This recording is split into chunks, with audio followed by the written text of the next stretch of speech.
Welcome to Entrepreneur State of Mind. I'm your host, Dr. Dale Caldwell, and we have a special guest for you today, David Essel, who I'm just meeting, who is an author and an extraordinary entrepreneur. David, welcome to Entrepreneur State of Mind. Dale, great to be on with you right now, especially during the crazy times that we're all in. Yes, it really is crazy times, and they've gotten even crazier for you down in Florida, dealing with that. So we'll talk about that. But tell me about your background. Where did you grow up, and how did you get into doing what you're doing? Yeah, it's a circuitous route, as it is, Dale, for many of us in the world of being an entrepreneur. I grew up in Syracuse, New York, played basketball at Syracuse University, my dream of all dreams for 2 years. Did you really? And then at the end of my sophomore year, the coach came to me, and now that we're talking about 43 years ago, and the coach came to me and said, Essel, he goes, you're an amazing player. We want you to stay with us, but you won't get in the games unless we're really far ahead. But we want you in practice. We know you're going to push these new guys coming on. And, Dale, I'm listening to this sales pitch, and I'm going, wait a second. I know the commitment of Division I basketball. It's 7 days a week, 365, plus a heavy school load, and I had to back away from the beautiful offer. But that's really, where I started and where I got interested in sports psychology. I ended up getting a master's degree in psychology, working with athletes for the first 10 years of my career.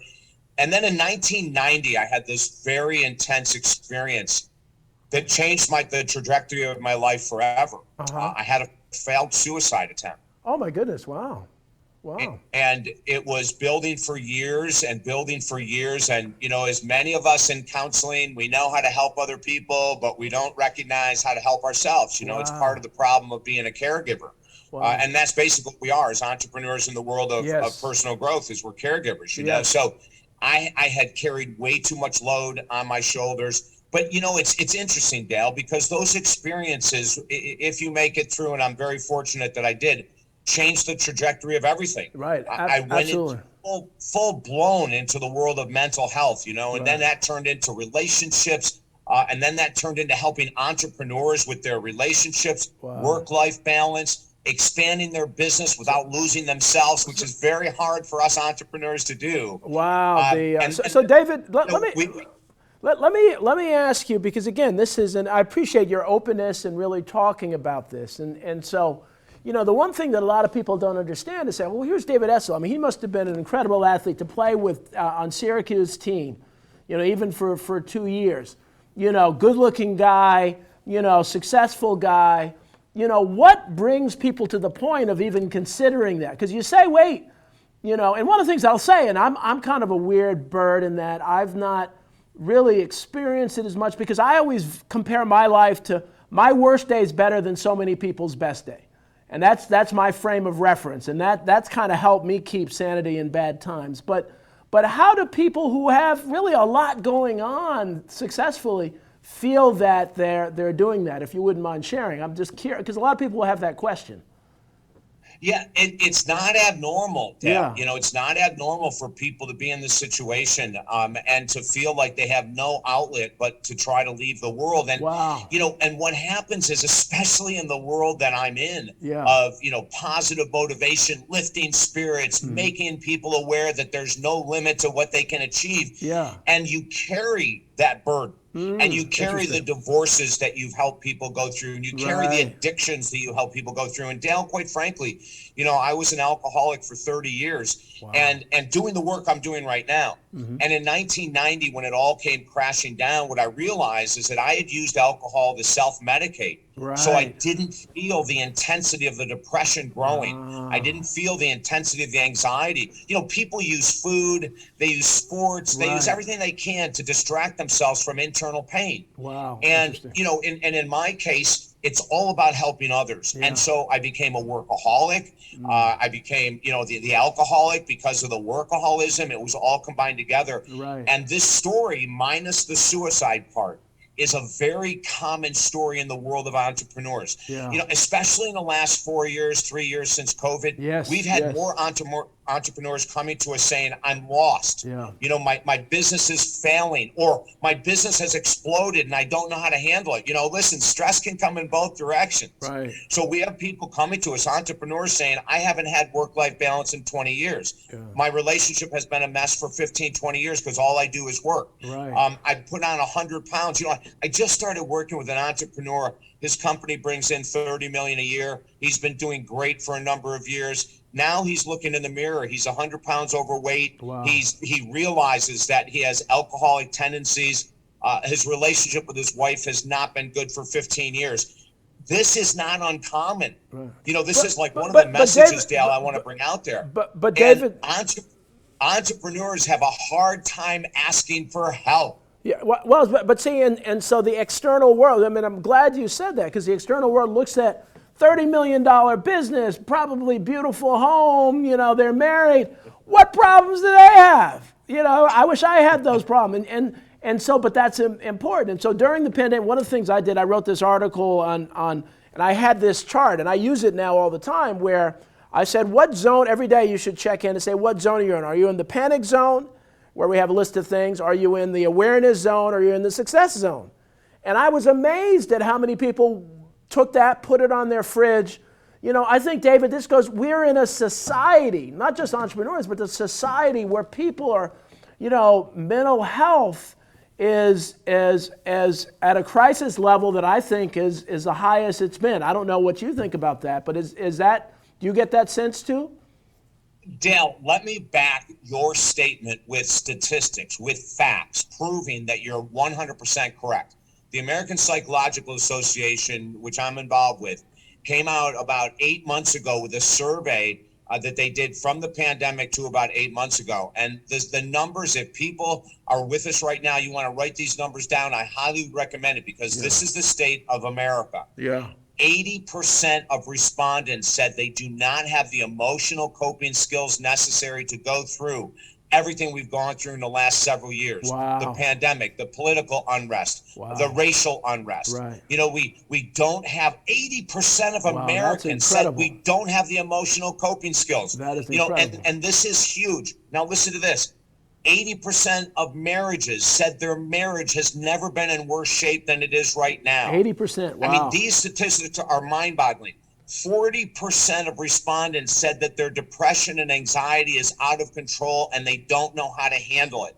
This is the mental health state of America, wow. which is why I have devoted my entire existence to this field. Yeah. Now, Dale, one of the things we have to understand is whatever you're struggling with, addiction, finances, relationship, career choices, it all comes down to mental health decisions. Yes. So one of the things too. So our mindset. Well, I do a lot of work in urban communities, and I coined a term called urban traumatic stress disorder. So that because of poverty, a lot of folks, and one of the things we find is that you're a young guy and you're in the urban area, or anybody, you know, I don't have mental health problems. You know, I'm not crazy. So we often talk broken emotions. I kind of use the term broken emotions. Like if you broke your leg, you're not going to run the 100-meter dash. But if you have broken emotions, we expect you to act normally. And that's part of the problem with society, is that we're not really acknowledging and recognizing that that's an ailment just as much as breaking a leg. Well, yeah, and a lot of us don't even know, you know, what the signs of oncoming depression are. So let me run through just a few for our entrepreneurs. Please do. Wanting to sleep too much is a sign that depression is here or coming. Yeah. Not being able to sleep is a sign that depression is here or is coming. Overeating, undereating, over drinking, under exercise. I mean, there are so many signs that depression is right here. You know, the loss of joy of our hobbies, a huge sign. Wow. Isolation, pulling away from our loved ones, pulling away from our friends. I'm just giving you a few signs of depression that's either intact right now, Dale, or it's coming very quickly. But see, in the world of entrepreneurship, most of us just put in an extra 2 hours instead of looking at how I'm feeling. Right. You know, instead of looking at the fact that my wife and I haven't been out on a date in 6 months, or haven't done, the normal things that we do as hobbies in a year. Right. These are signs. Yeah. And so what the entrepreneur does is cover it up with food, alcohol, or additional work, which is what I did for years. Wow. So I know this very well. We created during the pandemic an entrepreneur and executive school for work-life balance. And it's a program I take people through one-on-one, because most individuals do not even know the state of their mental health. Right. They aren't paying attention to their state of relationships or even the relationship with themselves, Dale. Wow. So there's a lot of work out there, and I'll make this point. There's no way that I could have come back, and I've had a lot of challenges besides addiction and the suicidal attempt. I've had many more challenges than that as well. But every time I came through because I reached out and asked for help. Right. I tried to rely on myself for a while, but then eventually, ladies and gentlemen, if we can't beat what we're struggling in 2 to 3 months, whatever it is, food, alcohol, depression, anxiety, you've got to reach out and ask for help. Wow, that is so powerful, but that's counter to our self-reliance, our idea that I'm gonna be successful and I'm gonna solve this problem by hard work. I'm just gonna work my way through this problem, and that's nonsense. That's really nonsense. Well, Dell, you and I know that there are periods in an entrepreneur's life that you have to grind. Yeah. I mean, there's just no option. You've got to grind, and that's normally the first 3 to 5 years of your business. But after the first 3 to 5 years of your business, you may hit what we hit in 1990 or 2007, the economic crash. Yep. And you may have to grind again for a while to bring yourself back up. And then we move forward 8 years, and then there's COVID. Right. And you may have to grind. But here's the thing that we teach in the programs that we have available, is that even if you're in a period of grinding, we teach people how to grind softly, Dale. In other words, there's a way that you can compartmentalize and say, okay, I'm going to go from 7 a.m. to noon. And I'm going to bust my butt, and I'm going to have an organized plan. I'm going to be focused. I know what I'm doing at 7, 8, 9, 10, 11, and 12 because it's in writing from the night before. Right. Then from 12 to 2, I'm going to the gym. Right. I'm eating a healthy lunch. Right. And I'm coming back at 2 o'clock, and I'm going to go to 6 or 7 or whatever it might be. But see, that's a soft grind. Right. That means that we're taking a place out of the middle of the day. To me, the second most important part of the day is the middle of the day. Yeah. I'll tell you what the first is in a second. Yeah. But you take that time. And, Tim Ferriss in his book, The 4-Hour Work Week, he lined up something so powerful. I've been teaching all my clients since I interviewed Tim years ago. And that is this. They do not return emails, text messages, or phone calls until 11:30 in the morning. And from 11:30 to 12:30, they catch up with email, text, and phone. But from when they started work until then, they have a plan. They're focused. They're not going to be answering an email and then trying to write part of an article and then answering a text and trying to BS. You need more focus. 11:30 to 12:30, you answer everything. Yeah. Then 12:30 to 4:30, you're back at work. Yeah. Or, as I said, in the gym and having a healthy lunch and work. Yeah. 4:30 to 5:30, they answer text, email, and calls once again. Right. And then 5:30 and on, they're on their own. Wow. So, there's ways that you can grind softly. There's ways that you can be incredibly productive without losing your mind, without going to addiction or dependency or losing your relationship. And, these messages, Dale, I'm so happy that we can talk this frankly. Yes. Because most entrepreneurs, they want to know what's the next 10 steps to hit the next $1 million?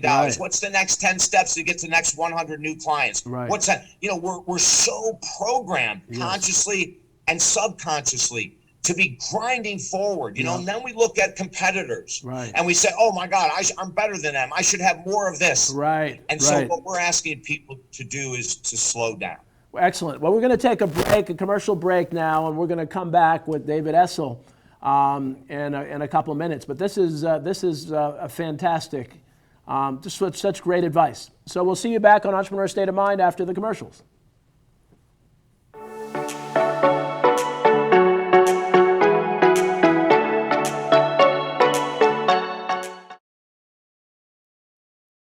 Aloha, Joe Silva here with Kukua Technologies.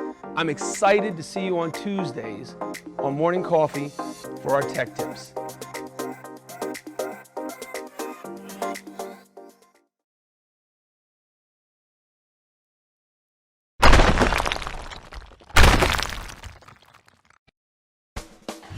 face it, lawyers get a bad rap. I'm Erin Brucey, host of Legal Breakdown, where we dissect legal topics for the everyday viewer, with a mix of interesting guests to talk about current events and hot legal topics. Let's work together to make the law accessible and relevant to everyone. Catch us every week on RVN Television.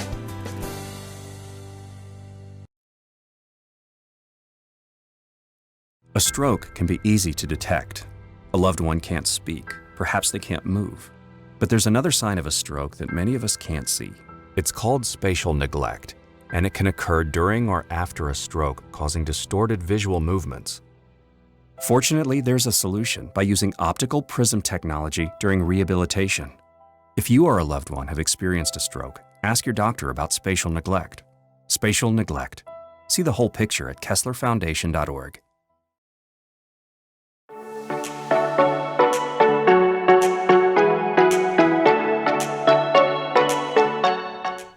Welcome back to Entrepreneur State of Mind. I'm your host, Dr. Dale Caldwell, and we have the brilliant David Essel talking about the emotional challenges that entrepreneurs and really all of us face. And so one of the things that you said, David, which I think is brilliant, and I live this, is that I am so much smarter in the morning. I joke that I get dumber and dumber the more I eat. So I'm a blithering idiot at night, and I'm a genius in the morning. And so your idea of not holding everything and focusing until 11:30 is great. So are people, when I get sleep, I seem to be able to focus. My mind's clear. Are people morning people or not people? Talk a little bit about that, Yeah, we believe, and I love this question, Dale, because I was never a morning person, and I talked like that for 30 years. First 30 years of my work as an entrepreneur, people used to say, well, you must be a morning person because of all the, and I go, no, I'm not at all. Right. But here's something fascinating. And this happened in the last couple of years. My mom and dad 4 years ago became extremely ill.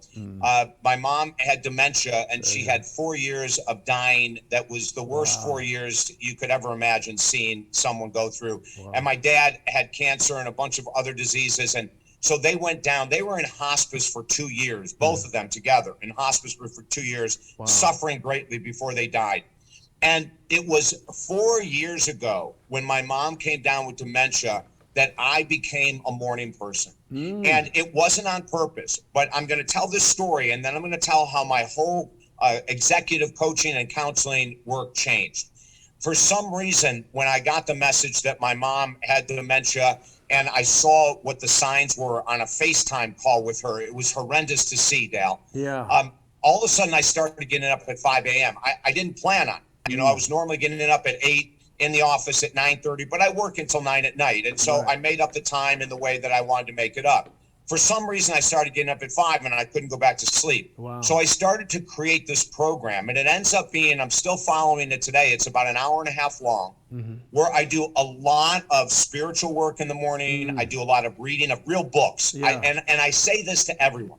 The first hour of an entrepreneur's day should be completely electronic free. Right. The first 60 minutes or more should be gratitude journaling, should be reading about inspirational individuals, people that have overcome great hardship. Wow. If you're really into religion and the Bible or some other scripture calls to you, the first hour should be an hour of preparation for the day, where it's all about you, taking care of your mind, your body. These are times where I have people walking and doing meditation while they walk, and for entrepreneurs, meditation is crucial because of brain circuitry. Right. Meditation calms the synapses and allows us to be more focused. There's so many studies on meditation. Yeah. And I was a guy in 1987 that said, I'll never meditate. I have ADD, I have ADHD. There's no way I can meditate. Wow. From 1988 to today, I meditate every day. Wow. So I became a morning person in a bizarre way. Right. But ever since then, Dale, now I encourage every entrepreneur I work with to take that first hour, the first 60 minutes, sit in nature, learn how to deep breathe, learn how to meditate, start your day off, because how you start your day is how your day will proceed. Yes. So give yourself that time. If it means you get up at 4, get up at 4. Right. If it means you get up at 5, 6, whatever, get up and use that first hour for your self-care. and the rest of the day will be much smoother. And once you do that, I mean, you realize how beautiful that early morning, that quiet, how beautiful it is outside. The birds, the sun, the smells. It really is it's a whole part of the world that people miss who are sleeping till 9 o'clock. You know, Dale, when the sun breaks through, and I just mean the first rays, I'm not talking about the full sun. Right.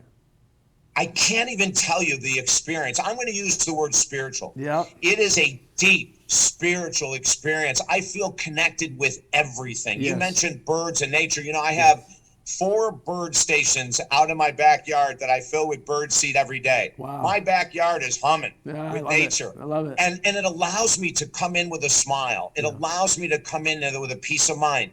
Now, that doesn't mean that during these times that are so insane that we still may not have anxiety or confusion or a lack of groundedness. But this is one of the steps to help reel us back into what's really important. And, you know, there's a great quote from a Russian philosopher that says, for God's sake, stop, pause, and look around. Yeah, yeah.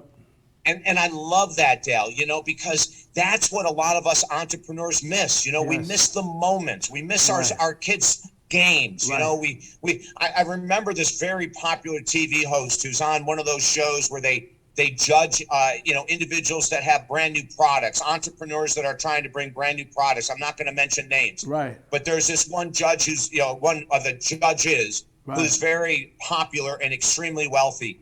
And during an interview in the New York Times a number of years ago, they asked him, you know, like, what was the fallout of you never being home? Like, you were never home for your kids' games. You were never home for your children's events. You were traveling the world the whole time. And unfortunately, his answer was really damaging. Wow. He said, if my kids can't appreciate the materialistic things I've given them, that's their problem. Wow. Wow. And that's, and you know, but unfortunately, Dale, that's a lot of entrepreneurial thought processes. Is number one, making money, number one, growing the business, number one. And, you know, we lose out on life. And so let's go back to the Russian philosopher. For God's sake, pause, stop, and look around you. That doesn't just mean nature, although you and I know that that's crucial. It also means look around at your relationship. Look at your body. Look at your habits. Look at your irritability in traffic. Whatever it is, stop and look, because if we don't stop and look, Dale, the odds are we're going to drive ourselves into the ground, as many entrepreneurs do. And in the past 4 years, I've had more executives, entrepreneurs come to me with complete burnout. And we've helped them regain themselves.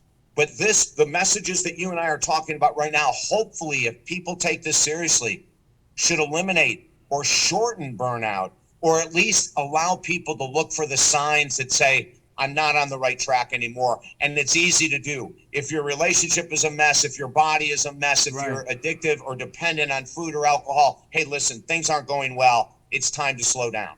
Well, and the good thing about folks and bad is that, you know, I wrote this book on influence, that we're all products of our influence.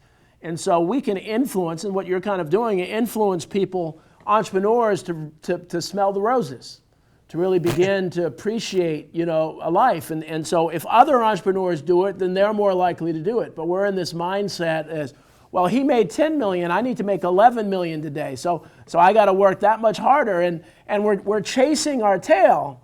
And I even see it at other levels. I, you know, worked in the state for a while, and you see these folks who are just focusing on their retirement, which is really small, and then they get to retirement, they sit on a couch and they die.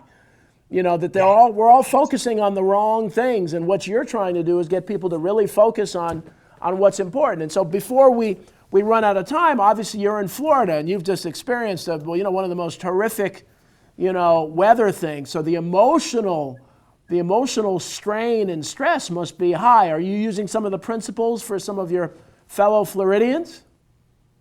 Oh, well, you know, we gratefully, NBC television put up on their website when the hurricane hit, they put up an alert, a massive alert on their website saying, if you've been affected by the hurricane, here's resources to go to get help. And Dale, we were so blessed. We are the only counselor put on the NBC television website as who to go to. I mean, it was one of the greatest compliments in the world.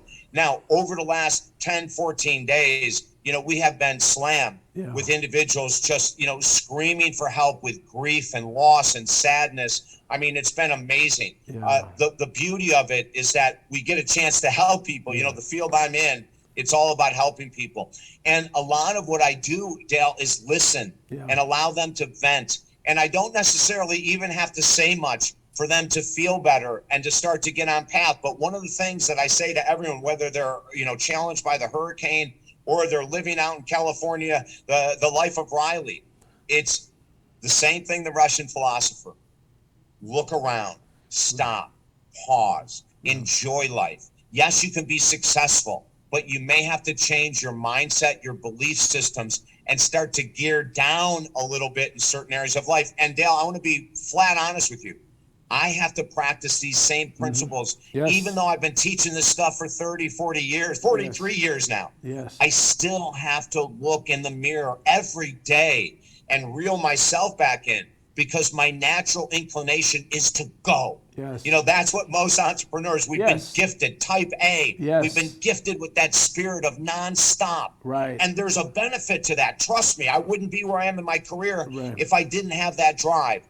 But we may not be alive as long as we'd like. We may end up with all kinds of stress-related issues, heart conditions, bowel, conditions. I mean, we could end up creating a cancer-like environment because of the mind and the food and the lack of exercise. So listen, I love entrepreneurship. I wouldn't have it any other way. I've been one for 43 years. I will continue for the next 40 years at least doing the same work. And I want all entrepreneurs to be of the same mindset.